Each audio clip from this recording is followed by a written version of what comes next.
Hello everyone, आजको यस भिडियोमा तपाईले PTE स्कोर कसरी IRCC लाई सेन्ड गर्न सक्नुहुन्छ त्यसको बारेमा जानकारी दिन गइरहेको छु। तपाईले सुरुमा के गर्नुपर्ने हुन्छ भने PTE को जुन वेबसाइट रहेको हुन्छ माई PTE भन्ने हुन्छ, तपाईले त्यहाँनिर लगइन गर्नुपर्ने हुन्छ, जुन हामी गर्न गइरहेका छौं। तपाईले कुनै पनि गुगल वा क्रोम ब्राउजरबाट PTE लगइनमा गएर लगइन गर्न सक्नुहुनेछ।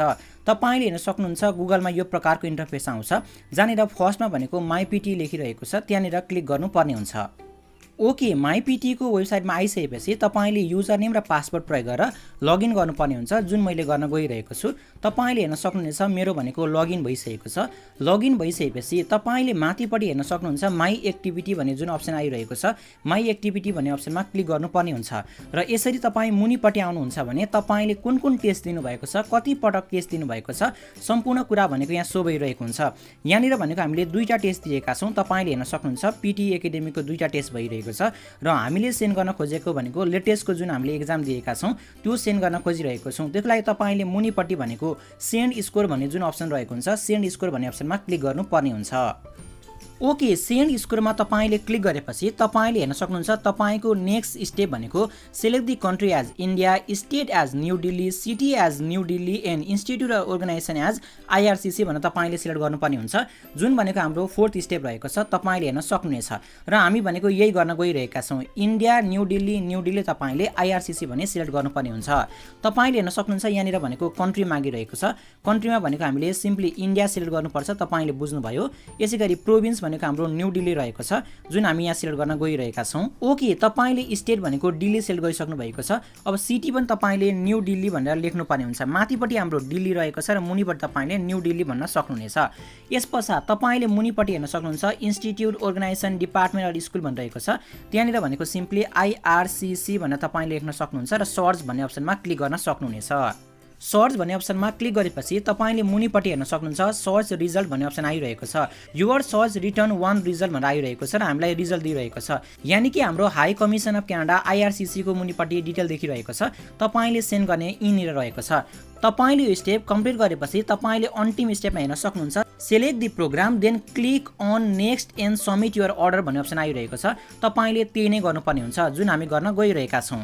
यानी कि तपाईले नेक्स्ट भन्ने अप्सनमा क्लिक गर्नुपर्ने हुन्छ, जुन भनेको तपाईले मुनिपट्टि हेर्न सक्नुहुन्छ हाम्रो सिलेक्ट प्रोग्राम भन्ने अप्सन आइरहेको छ। सिलेक्ट प्रोग्राममा क्लिक गर्नुपर्ने हुन्छ। ओके, तपाईले सिलेक्ट प्रोग्राममा क्लिक गरेपछि तपाईको अगाडि यो प्रकारको इन्टरफेस ओपन हुनेछ, जहाँनिर भनेको भेरिफाई स्कोर रिपोर्ट रिसिभ भन्ने आइरहेको छ। तपाईले मुनिपट्टि हेर्न सक्नुहुन्छ सम्पूर्ण कुरा यहाँ लेखिरहेको छ र अन्तिममा भनेको तपाईको कति पैसा लाग्छ त्यो लेखिरहेको छ। यानी कि हाम्रो कुनै पनि चार्ज लाग्दैन। तपाई अन्तिममा आएर डाइरेक्टली नेक्स्ट भन्ने अप्सनमा क्लिक गर्न सक्नुहुनेछ। यसपश्चात तपाईले हेर्न सक्नुहुन्छ सेन्ड स्कोर रिपोर्ट भन्ने आइरहेको छ, जुन भनेको हाम्रो तेस्रो स्टेप रहेको छ।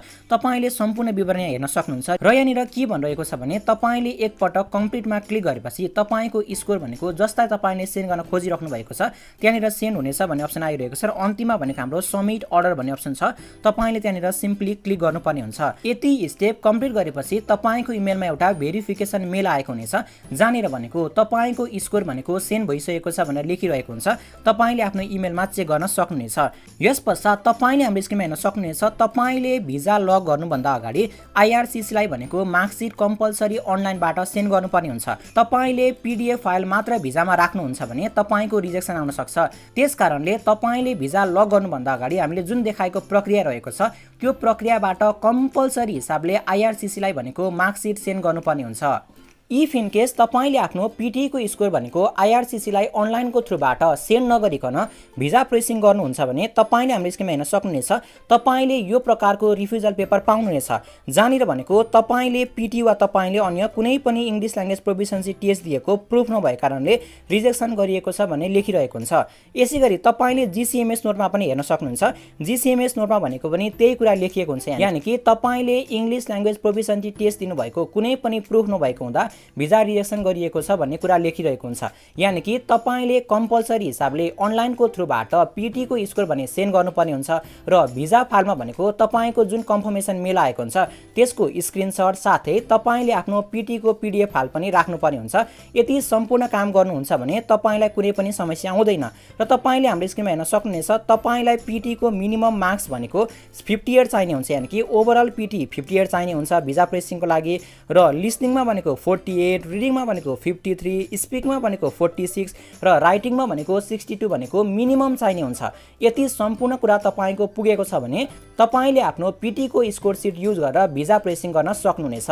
र आजको यस भिडियोबाट तपाईले कसरी आईआरसीसी लाई पिटी को मार्क्स सेन्ड गर्न सक्नुहुन्छ र प्रक्रिया के रहेको छ जानकारी हासिल गरिसक्नु भएको छ भने पूर्ण आशाको साथ म समिन खतिवडा बिदा चाहन्छु। हस्त धन्यवाद, नमस्कार।